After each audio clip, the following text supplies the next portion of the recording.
Hello my dear energetic civil engineering friends, ఈ వీడియోలో surplus వీర్ అనేది రైనీ సీజన్లో ఎలా వర్కింగ్ అవుతుందని ఈ వీడియో ప్రిపేర్ చేస్తున్నాను. ఆల్రెడీ ప్రీవియస్ వీడియోస్ సర్ప్లస్ వీర్ యొక్క కాంపోనెంట్స్ ఏంటి, అది డ్రై సీజన్లో డయాగ్రామ్స్ వాటిని ఎక్స్ప్రెషన్ అనేది ప్రీవియస్ వీడియోలో అప్లోడ్ చేశాను. ఈ వీడియోలో వచ్చినప్పటికి ఏంటంటే సర్ప్లస్ వీరు రైనీ సీజన్లో ట్యాంక్లో ఫుల్ వాటర్ కండిషన్లో ఉండేటప్పుడు సర్ప్లస్ వీరు ఎలా వర్కింగ్ అవుతుందంటే ఈ విధంగా వాటర్ అనేది వీర్ మీద అనేది ఓవర్ఫ్లో అవుతుందండి. ఇక్కడ మీరు అబ్జర్వ్ చేసినట్లయితే ఇదంతా కూడా ట్యాంకు, ఇందులో ఎక్కువగా బుషెస్ ఇటువంటివన్నీ కూడా ఉన్నాయి, స్ట్రీమ్స్ అవన్నీ ప్లాంట్స్ అవన్నీ. సో ఆ ట్యాంక్ అంతా కూడా ఫిల్ అయిపోయింది అప్ స్ట్రీమ్ సైడు.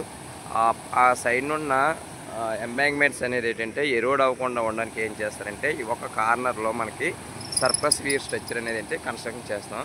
ఈ సర్ప్లస్ వీర్ స్ట్రక్చర్ అనేది వచ్చినప్పటికి టోటల్గా ఇది వాటర్ ఏదైతే ఓవర్ఫ్లో అవుతుందో అదంతా కూడా వీర్ అంటామండి, లెంత్ ఆఫ్ ద వీర్.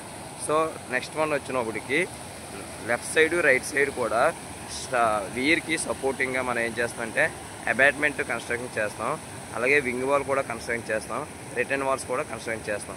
ఆ సైడ్ అంతా కూడా సాయిల్తో ఫిల్ అవుతుంది, దాన్ని ఏమంటే ఎంబాంక్మెంట్ అంటాం.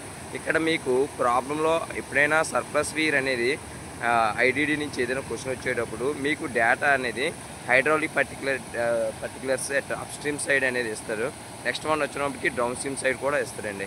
ఈ డేటాని బేస్ చేసుకొని embankment level, next catchment area ఇవన్నీ ఇస్తారు. దాన్ని బట్టి మనం సర్ప్లస్ వీర్ అనేది ఏంటి డిజైన్ చేస్తాం.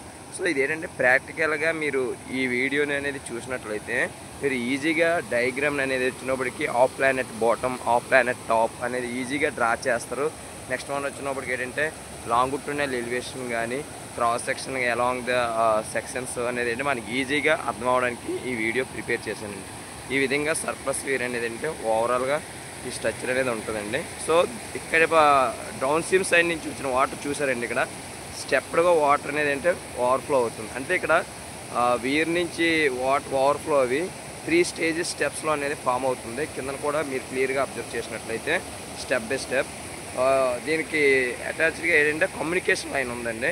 సో ఇక్కడ నుంచి వేరే ఛానల్ ద్వారా మనకి బిలో ది కమ్యూనికేషన్ లైన్స్ అనేది వాటర్ అనేది అంటే కల్వర్ట్స్ ద్వారా, పైప్ కల్వర్ట్స్ ద్వారా ఇలా డౌన్ స్ట్రీమ్ సైడ్ కూడా అనేది అంటే ఓవర్ఫ్లో అవుతుందండి. సో ఇదండి టోటల్గా ఓవరాల్గా స్ట్రక్చర్ వచ్చినప్పటికి ఈ విధంగా ఉంటుందండి.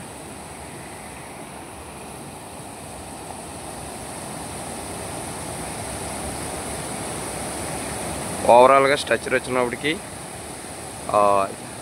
Right hand side up stream side, down stream side components,